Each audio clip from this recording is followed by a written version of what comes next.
For everybody that got your new spiritual gifts and your upgrades in November of 2025, I just want to congratulate you. As far as what you are doing in life and what you have, um, congratulations to you all. Praise to the Most High. I know I'm enjoying mines, you know, um, within this collective of those. He says in this last days that he will pour out his spirit upon all flesh. So, everybody, everybody will be affected eventually. Um, I know that I've been enjoying mines. I just want to say to you guys, um, who haven't had a chance to kind of settle down and look into your resources of abilities, usages, gifts, physical, mental, and spiritual appropriations regarding how you perceive and what's going on, what you are feeling intuitively, what you know, what you are able to contract within the ether realms when you go to sleep, um, who you're talking to, the protection you have that's different, that's stronger, that's more powerful, who you are protected from, who cannot get in. The song says, I hear you knocking, but you can't come in. Let that be the most important thing that I've said so far, because we have entered into a new day, people. So when you have the opportunity and you know that you have been upgraded, give thanks. Don't forget. Try and give thanks and praise like every single day for that. As I move on, I have to get into it. And I want to let you know that some of you have created monsters. And this is why a lot of the indigenous Hebrews of the Americas, of North America, they always say that, 2/3 of the population will be destroyed. You have certain intellectuals, individuals in science, people who have been doing historical counts and recounts of the earth shifting and the problematic chaos that it has within its cycles, and that we are due for a major shift. You have people making movies 13, 12, 13, 14, 15, 16, 17 years ago about problematic and chaotic shifts happening, and now you have people doing further investigations on the shifts and the fault lines and the abilities to see exactly where the problem areas are. You have Africa being split in two, literally. At this point, as we speak, you have huge sinkholes showing up throughout the world, in Turkey, in places like Thailand, places like Bangkok. You could look those up online for yourself. Don't trust me. Do the research for yourself. At the end of the day, there's messages that I did not want to give last year, and I did not want to put out because I felt like they were too harsh, and the way that I came off was very uncomfortable.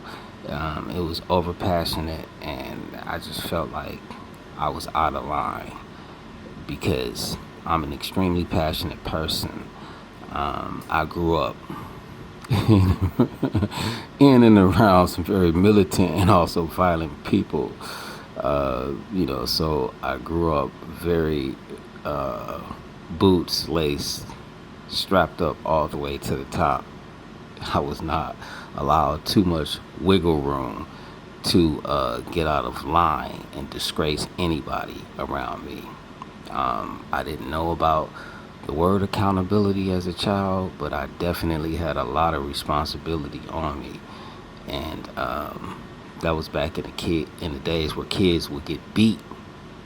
You know, you call it corporal punishment, whatever you want to call it. We got it getting beatings. We got beat, and we knew not to step out of line and disrespect the people who were bringing us up, because we knew that we had to uphold a standard as to how we carried ourselves. And so I went to school in 8th grade, and I was the bully's bully.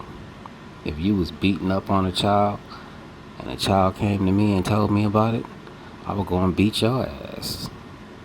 I'm just being honest. I would make sure you got your ass whooped. The child would come to me and tell me, hey, this person is doing this and they doing that and the other, and I told them to stop and blah blah blah. It just the word got out that I was just handing out ass whoopings. This is the height of crack cocaine at this point. People were not raising their children. Kids are coming to school, acting out, doing all kind of things that I get beat for. So if I gotta go to school and be straight laced and boots all the way laced to the top, you know, below the knee, hey, I'm gonna whoop your ass. You're not gonna talk in class and destroy my future, because I'm there to learn. This is a free education. And so the times that I was not sick or in the hospital, I was able to go to school with everybody else. I spent 15 years of my childhood in and out of the hospital like the Four Seasons, every season of the goddamn year. Got, G-O-T. God, please understand what I said. And so I just want to let some of you people know that you've raised a monster. Let's be clear what a monster is. A monster is an aggressor. It is not a defender.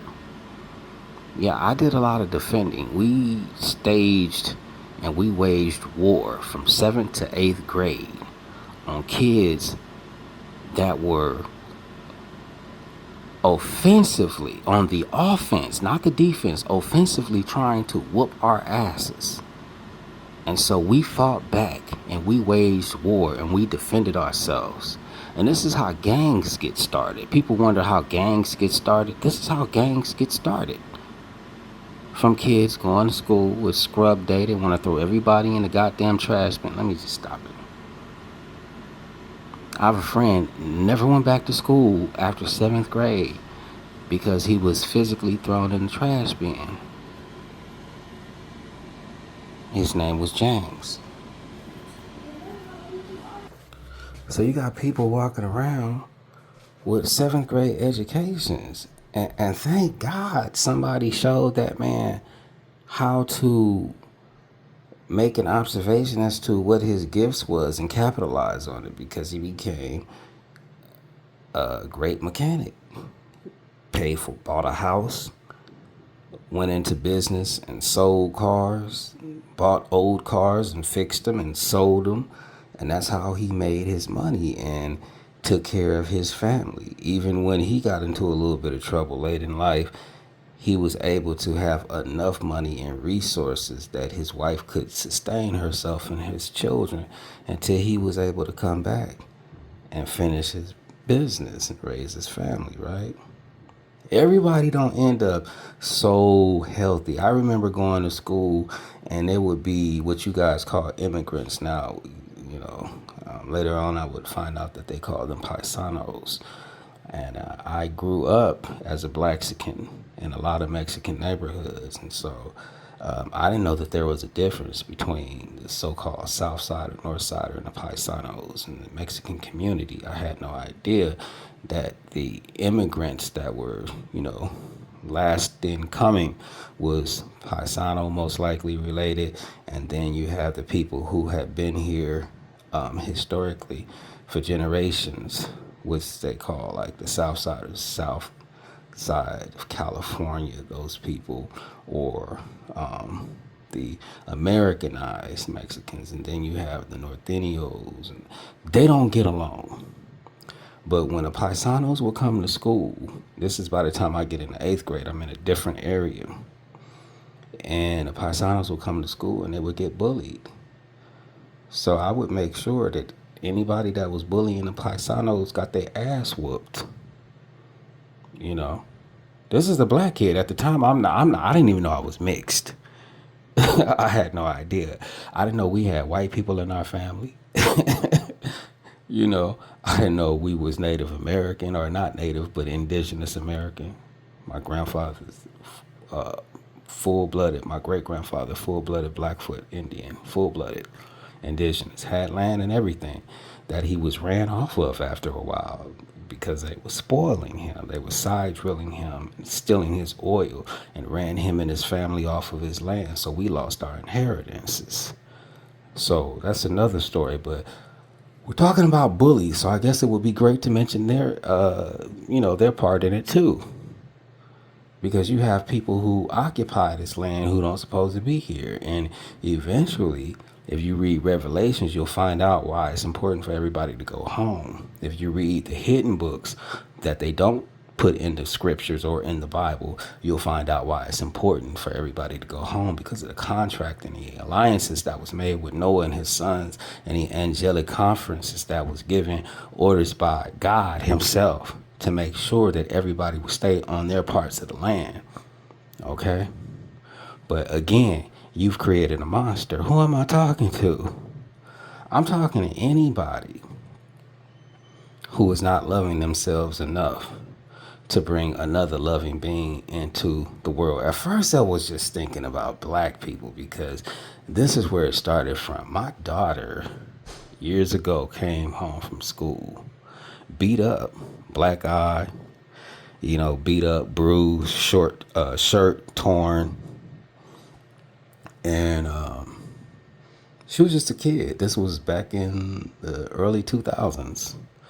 She was a kid in elementary school, like in third grade, maybe fourth or fifth, around that, like fourth grade. And we go to do a conference and talk to the parents, and everybody shows up. The mother shows up, the son shows up, and I show up with my daughter. I'm a single parent, and the mother, the boy's mom has a boyfriend, but I'm a single dad. At the time, my ex-wife was kind of coming around, and interacting and doing things with my daughters, taking them places and doing things. And she stayed with us for a little while, but the thing is that I was a single dad that whole time, and stayed a single dad. When she left and went on about her way, I was a single dad. The principal made it important enough to let me know that, I needed to be there for this meeting. And my ex-wife didn't show up. I went with my daughter to represent her. And as a man, that's what you should do, especially if a man is or a boy is putting his hands on your daughter. So again, you raised a monster. We're in the office talking, and the principal is trying her best to explain why this type of behavior is wrong. Like, for no reason. He's fighting my daughter. Just starts beating her up, whooping her ass. And like I told you, I wasn't a bully. I was the bully's bully. I was the one that had to go after the one that was beating all the other kids up, because the proctors and the teachers and the people in the office done nothing about it.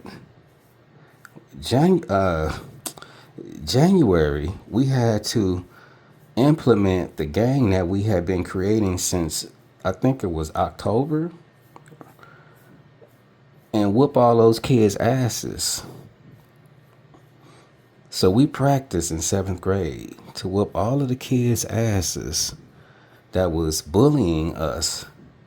All of the 8th graders. This is junior high school. I call junior high school Animal House, right? This is me talking about myself. But getting back to my daughter, and this is why I say gangs get started this way. Getting back to my daughter, we're sitting talking, and this little black boy, his mom knows that he beat the hell out of my child, and for no reason. And my daughter is a beautiful kid. Nothing. It's not like she looked funny or anything like that. She was just raised by a dad. You know, it was a little different. Um, but beautiful girl. He beats the hell out of her for no reason. So I offered the mom. I saw the mom and I said, "Wow, this is a nice looking woman. This is, let's see what she has to say." She opens up her mouth and she's very defensive and not really trying to listen, and you know and I'm saying, "Hey," I said, "Hey, your son is not a bad kid." I said, "If you like," I said, I would not mind taking him out sometimes and taking him to the mall and having talks." I said, "We have a lot of counselors in my family. My dad was a counselor. We have a lot of counselors on my mother's side of the family, a lot of people in psychology on both sides of my family, you know." And so I told her, I wouldn't mind taking them to the mall and sometimes and having talks with them, just from a man to man perspective, because I see that he's not a horrible person.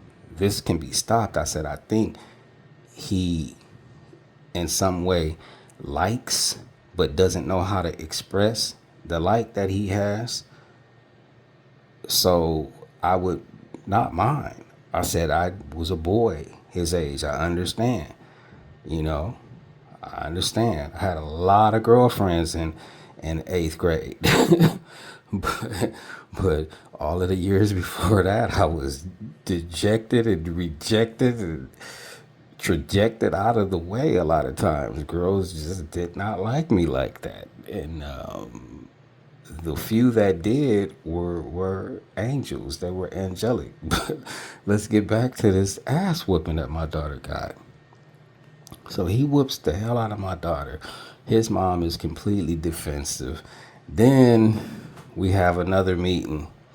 She's completely against it, and the stepdad, the step boyfriend, comes to the meeting. Now he's dressed in all of his gang attire. He's rolling his neck like a woman, you know, and he's dressed like a gang member. I'm trying to put two and two together. Then I kind of remember what hood he was from, because I grew up in the suburbs and I grew up in the hood. And I was born and came home to the projects. So I'm not one that is, I am not ignorant of both sides. I grew up in a predominantly white area, and I grew up in the Jordantown projects in Watts, and I grew up in Compton on Long Beach Boulevard, where they gang bang for real. And I grew up in the suburbs. I'm not gonna tell you where I grew up in, but it was a predominantly white neighborhood, and out of 11 rows of houses, there were only 7 black families. So for 6 years, I was able to stay there and get that dichotomy that most people don't get, that most blacks and whites don't get. You guys don't get a balance, unfortunately. But just understand that there are people out there that do, and we don't say that we're better than you. We just have a different perception, a different perceptional value, how we see things, you know. So getting back to this ass whooping, this dude comes in rolling his neck, and I'm saying to myself, no wonder this boy is acting out. This is the man that's in his house. This is not his dad. This is the man that's in his house. She sends him. And I'm saying, how could a woman so black and so beautiful dark-skinned black woman be so goddamn ignorant? Who raised you?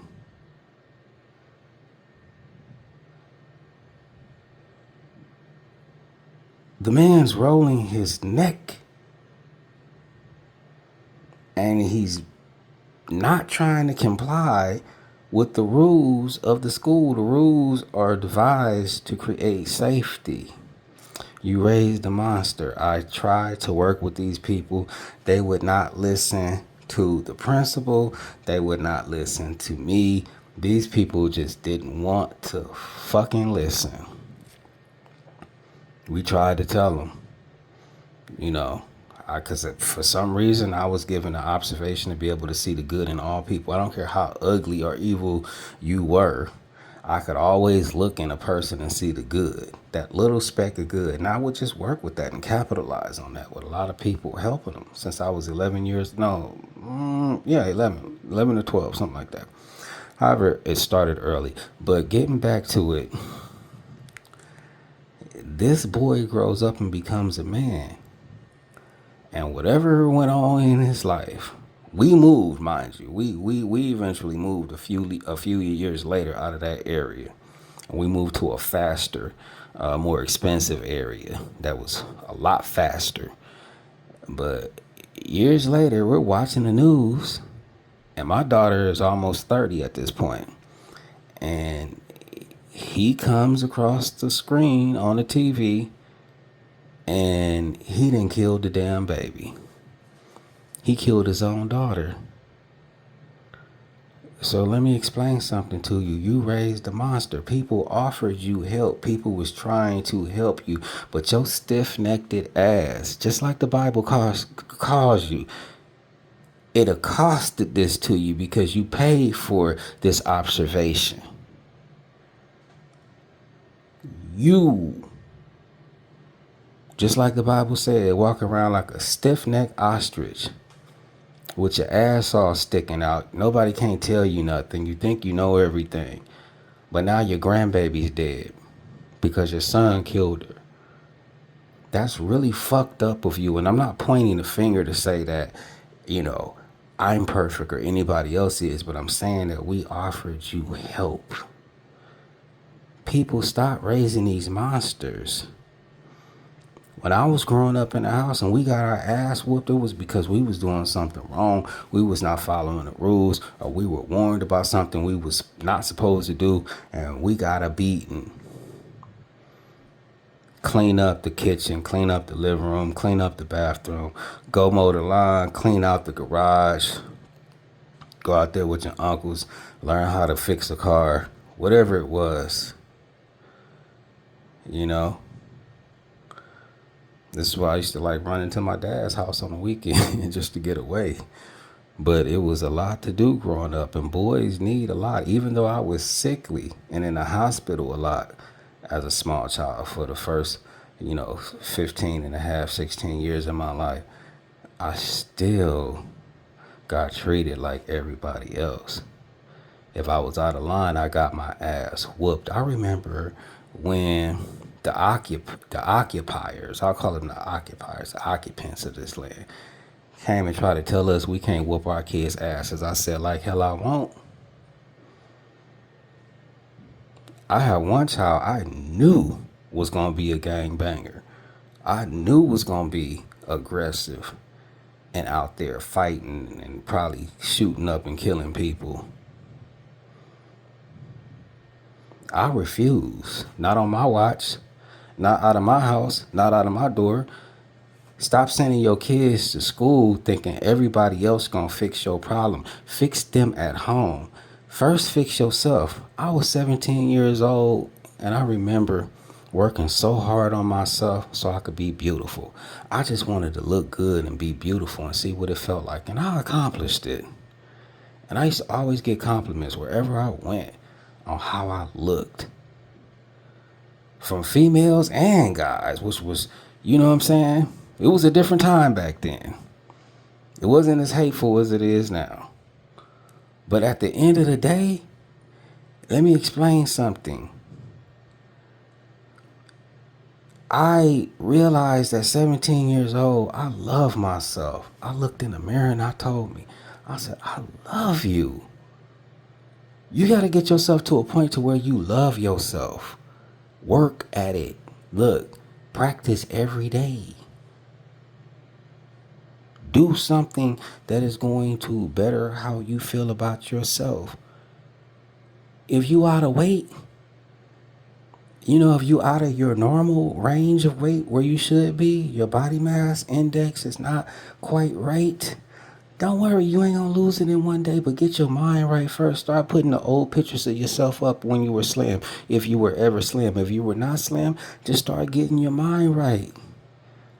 looking at people who had the transformation before and after.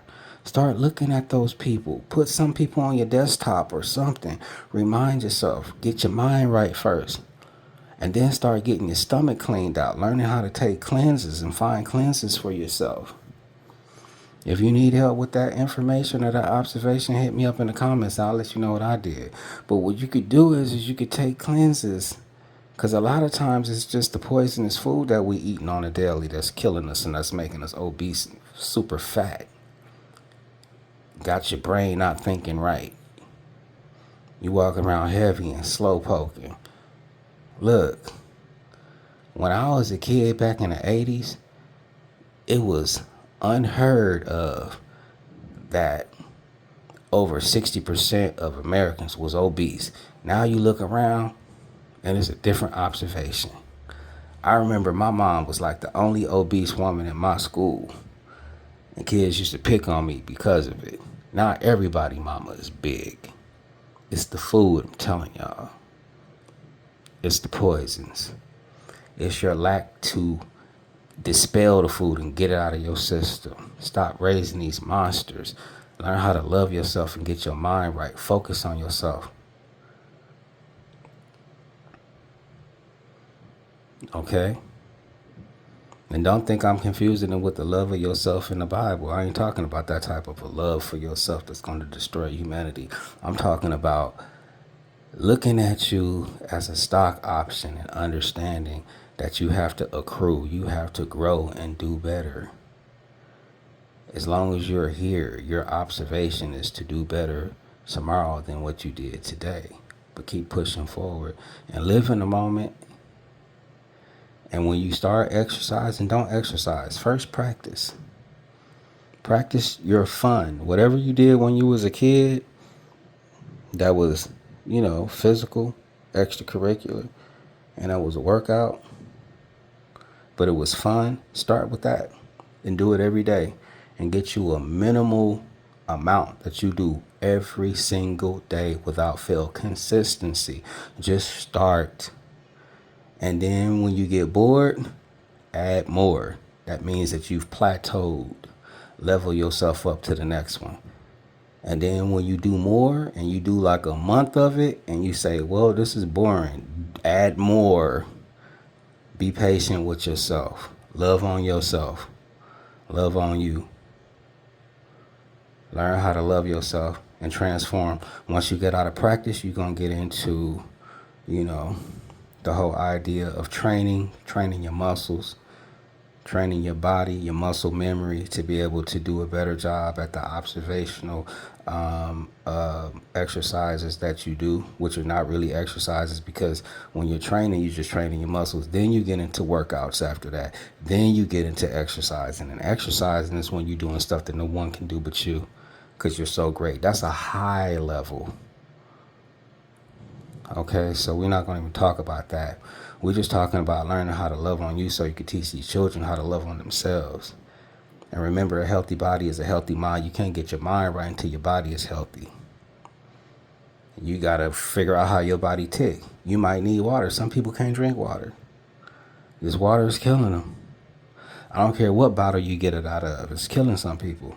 Some people got to learn how to juice. Some people got to put real whole foods into their system and stop buying ambient products out of a dry box. It's killing you. You sitting up killing yourself and you understanding why I'm so sluggish or I'm mad all the time. No, stop it. You got to love yourself to teach these kids how to love themselves. I was doing research on all of the things that's happening in Kensington and all of these places like Figueroa in LA, which I grew up in those, areas like that, with all of the prostitution and things going on, in places like that, and the drugs, places like Ontario, Pomona, and San Bernardino, where all of this prostitution and stuff is going on. How did a lot of these people end up? And then, especially you go to Atlanta and you look at these shows and observation, of different women that ended up on the street in Atlanta, and you always find out somebody daddy touched them, somebody uncle touched them, or the mama's boyfriend, or something was happening in the house, or somebody got prostituted when they was a kid. The parent put them out on the streets and had them selling their body when they was a kid, or something happened at church with somebody, or whatever it was, man. And a lot of these people, when you listen to them, you hear this response. It's like a point of no turning back. They feel so guilty about what happened, not just healing from it, not just moving on and saying, okay, the person who caused a problem got a problem. You got a problem. That happened. Those situations happen. But you cannot sit up and stain yourself for the rest of your life. Sin has crimson stains, but Christ washes them white as snow. This is where you move on. This is why we come to Christ, because Christ was a healer. And that consciousness is still here today. That healing quality is still here today. This is why we talk about it. Regardless to how I talk about it, this is why we talk. Okay, so, I know a lot of y'all are probably not going to listen to this. And, I said that I would calm myself down because I've been too passionate on some of these, and I got one from 2025. I got to put it out. And I don't want to put it out. But I got to put it out because it's addressing the issue. And if I don't put it out, it's going to be a lot of people that's going to be sick and hurt. And they ain't going to know why. They're not going to understand why. So again, understand that people are out there raising monsters. And your kids got to go to school with them. Your kids got to live in the world with them. They're going to all grow up. My mama was raising me to be the man she always wanted, right? My stepdad was a cool dude, I'm not gonna lie. I loved him, but I respected him even more when I became an adult. My dad, wonderful guy, gentle giant. But he had another side about him that I didn't know. But he, like I say, he was a counselor. And he was a police officer before he was a counselor. So, whatever happened to him in Vietnam and whatever happened, I know it. However he was raised, I know the stories. We're not going to talk about all that. But, we will get into further observations. And I'll drop that one video from last year, my last message of 2025. So, just know that people are out here raising monsters. It might not be you. It might be you. Love yourself.